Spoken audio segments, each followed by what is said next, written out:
5 times a day. That's a great line. Yeah. Harley shows up and confronts Cory. Yeah. And I wrote to Doug that made me laugh. They didn't have the proper permits. Location fee. Rental fee? Yeah. Rental fee? Equipment rental fee, yeah. What? My God, and you thought Los Angeles was bad for when they came to policing for permits. Seriously. And then, but Cory, to his credit, outsmarts Harley, gets him not to pay any money to be in the documentary. And also saves his face. Yeah, he does. I give him credit. He outsmarted Harley here. Yeah. And it turns into sex, starring Harley Kiner. And that's the only time by the entire episode he mentioned sex. I want to know that. I realized that as I was watching it, that's the only time he mentioned it. And then we flip around and Harley goes from G. Lee to Andrew Dice Clay. What's that? Look! He's wearing the other jacket in the... A waiver. Hickory dickory dock. You say, Jack and Jill went up the hill. Oh! Oh, God. I hate Andrew Dice Clay. I want to know that. I really do hate Andrew Dice Clay. I hate him, too, but he's just really fun to imitate. Really, I can't stand the guy. But anyway. And this is coming from someone who actually liked The Adventures of Ford Fairlane. Yeah. So, Harley actually gets really shy in front of the camera. Yeah. Weirdly enough. Again, turns it all... I like it. Turned on. And he pushes Joey into the frame. This is for Frankie. Would have been perfect. Right here. Yeah. It would have been perfect. Yeah. Because I would have loved... If this is later Frankie, we would have had a poem read at this point. Yeah. Later series Frankie. And a visit from Vader. Oh, yeah, later on, too. Yeah, I just heard a Raider reference. Oh, yeah, I was listening to, I'm on my on .NET audio yesterday. I was listening to, Millennials with Attitude. They talk about the Attitude Era. Yeah. And they're trying to figure out where in the timeline the episode were, if it was post or pre Vader on Boy Meets World. It's great. They actually had a 2-minute discussion trying to figure this out. Then again, considering what goes on in this universe, Vader being Frankie's dad is not the weirdest thing ever. No, and we'll get to that when we get there. I do love those episodes. Yeah. So, but no, that actually came up in conversation on Millennials with Attitude this week. I thought that was pretty funny. Anyway, so Cory he pulls Joey into the frame, and then it goes. He goes, Joey, why don't you tell him what I feel? And then he leaves. Yeah. Oh, thanks, Harley. Thanks for leaving me holding the bag. So we cut to Turner. Yeah. And Turner goes and says, love is the only thing that makes sex worth having. I've never been in love. Okay. And then Cory, I knew you were having fun with this when you were saying it. You can do this one. He goes, so, have you ever been in love? What? Well, I mean, you've had it, but if you haven't ever been in love... It really got uncomfortable. Oh, I'm sorry. Sorry, Turner, would you like a little salve to go with that burn? That really got uncomfortable. So, and at this point, this is where I wrote in my notes that Cory just... Oh, wait a minute. Did we get to our line yet? No, we haven't gotten there yet. It's in my notes. Yeah. It's in my notes. Okay. Where are we? Did I miss it in here? I must have. Yeah. But yeah, earlier they passed by Feeny. Oh, yeah. Yeah, we missed that because I got confused with the Harley stuff. Okay. Go ahead. Okay, so yeah, they passed by Feeny. He goes, Mr. Feeny, what do you think of your... Excuse me, what are your... I don't think he ever asked the question. He never really asked the question. He just pointed at him. Hey, Mr. Feeny, I don't want any part of this. Be careful with that valuable equipment. We lost it. We absolutely because we know what's coming. We've been waiting for that line this entire season. And we've been quoting that line for the entire series, run of this show. It's the entire history of Boy Retro because we were quoting that line. So, we cut home. And at this point, where I wrote in my notes that Cory can't seem to hear the word sex at all. Yeah. At all.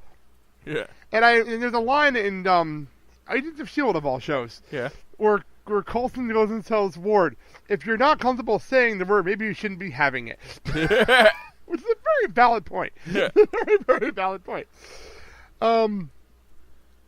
Eric is laying on the freaking couch. And it reminds me, I don't know, this is for wrestling fans out there, that when, like, a wrestler's in the ring of the Royal Rumble by himself and he's laying on top of the ropes, is waiting for someone and just messing with the crowd. That's what Eric looked like, laying on top of the freaking thing like a model. Like, what the fuck are you doing?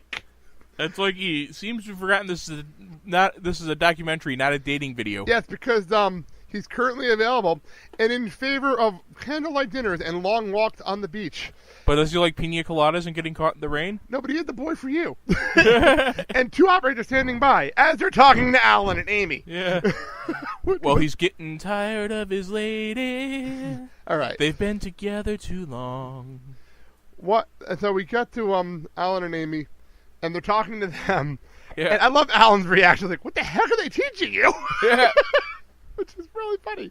This is for an English class. You just missed the point. This is for English class. I don't know that. This is one of my favorite lines. Comes up with from Amy. Sex is like voting, which is a fantastic metaphor that comes up later on. I'm not gonna lie, but I do love Alan's. You do it every 4 years. You go behind the curtain, do your business, and you can do it again every 4 years. Which is very funny coming from them, because we had sex scenes earlier in this series. And it's just probably the only time I've ever heard Alan sound a little dissatisfied with his love life. Yes, because we've had this joke earlier in the season. We just did this joke a couple episodes ago. All right, so we go back to the editing room. Apparently, this school has a massive editing bay. Yeah. I'm not quite sure why. Why the hell not? I'm not quite sure how they're going to afford this massive editing bay. But I'm gonna say meth lab. Yeah, I was in GTV in my high school. Yeah, we did editing and everything else. We did not have an editing bay like that. That's ridiculously big. So they're running late. So Topanga calls up her mom and says you're gonna be staying at Cory's for dinner. Reasonable. And Cory says, "Watch the king." Yeah. Hi, Mom. I'm staying at Cory's. And face palm. He actually face palmed himself, which isn't even funnier. Hello, Mrs. Matthews. Yeah, and Topanga covers for him, gets him to say bye, and then hangs up, and then makes fun of him. Immediately afterwards, which was fantastic.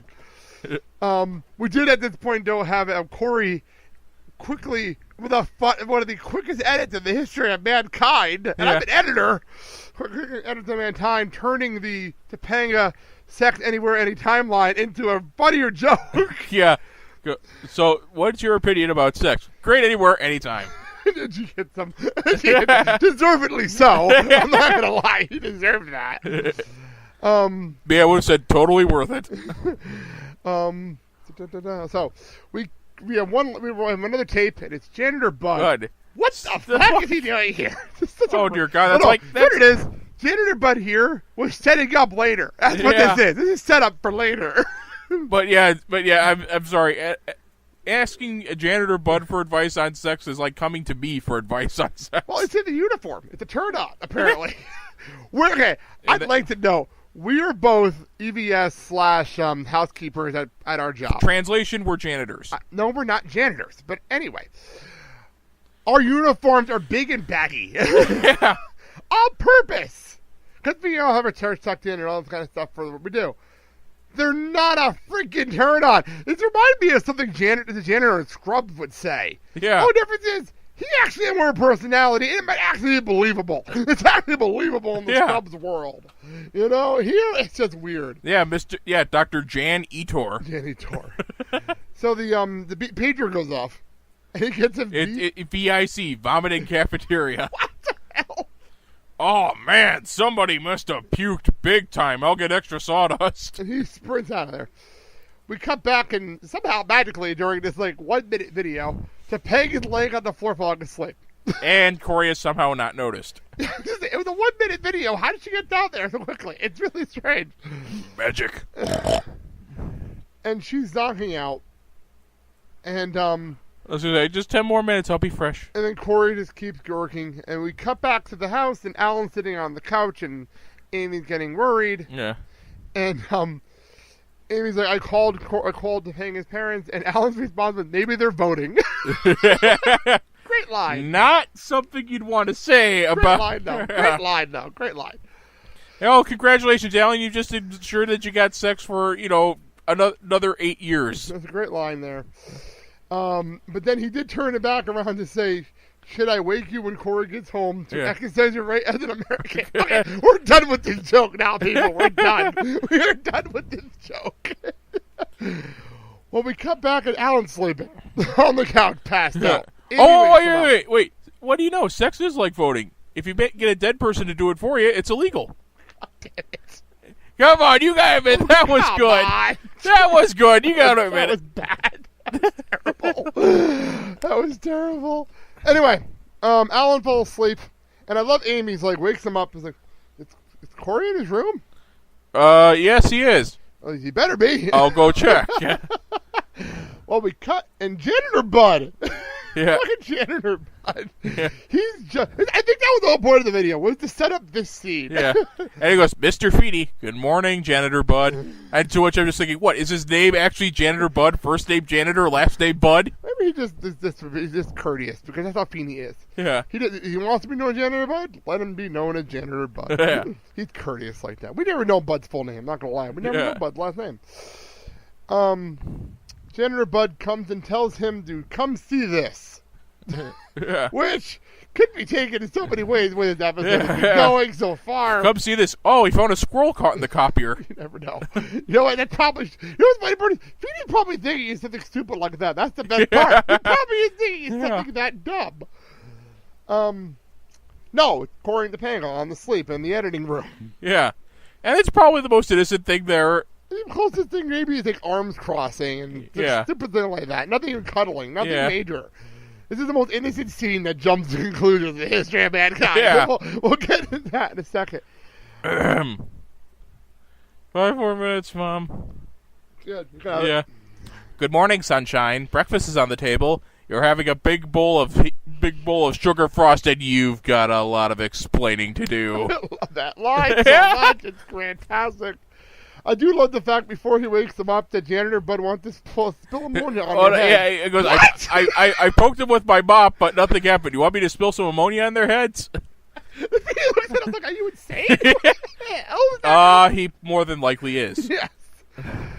Okay, so we cut. Considering the fact this is a guy who got excited about vomit in cafeteria. Yeah, you got a good point. You got a good point. Feeny, because Feeny's office. And Topanga is pleading their case. And it's a valid case. And Cory, it just dawned on Cory what they're talking about. What do you think we were doing? Oh, my God. And this goes on. It was almost like this is one of those moments where Cory's kind of frozen in the moment. And then Cory has a BSOD. While the rest of the conversation is going on around him. The student you have tried to reach, Cory Matthews, is not in service. And my joy sounds, oh my God! So anyway, Feeny accuses them of having sex without actually saying it. I do love the fact that Feeny says swift, decisive action is in order, but you can be dismissed later on until I figure it out. And let's be honest, how can you even jump to that conclusion? Because they both were clothed. It's a valid point. It's the most innocent looking scene ever. Like, okay, fine. He has a valid reason to be mad at them. Yeah. They're on school property after hours. Valid. Yeah. They fell asleep there. Valid. Yeah. Parents allowed to be mad at them. All valid. All of that is completely valid. The fact that he accused them of having sex, not valid at all. It's insane troll logic right there. I mean, I haven't done the deed, but even I know that it's really, really hard to do that through like 16 layers. I'm not going to go there. Anyway, Topanga asked Feeny to keep this between them. Of course, you know that's not going to happen because we're in high school. But we'll get into that in a second. Totally hush-hush. Word gets passed around like a Hilton sister in prison. Now, okay, Feeny there's no valid reason why he should be accusing them. The class, on the other hand, you hear the words sleeping with somebody. Yeah. Unless it's explained, you jump to conclusions, and at least here, that makes sense. Yeah. This part does make 100% sense. Yeah. Trust me, I've had this many conversations in my high school. Yeah. And 9 out of 10 times it might have not been true. I'm still not sure. I'm still not sure. I'm still recovering some news I found out about somebody I knew in high school today. So, we're walking the hallway to a standing ovation, practically. Like they won a fucking championship. It was freaking crazy. Yeah. And the response is from Sean, "You are a god." What? Boy, they are really, really going. They are really going for the bottom of the barrel as far as gods go. Let me tell you something, and this is the opposite of where you stand. I did have sex in high school. Nothing really changed in high school. Yeah. I'm just saying. I had a long-time girlfriend in high school. Things happen. Oh, joy. Yeah. a lot of maybe it was my school because I was a small town and everyone knew everyone was doing something. Yeah. But you know what I mean? It wasn't that big of a deal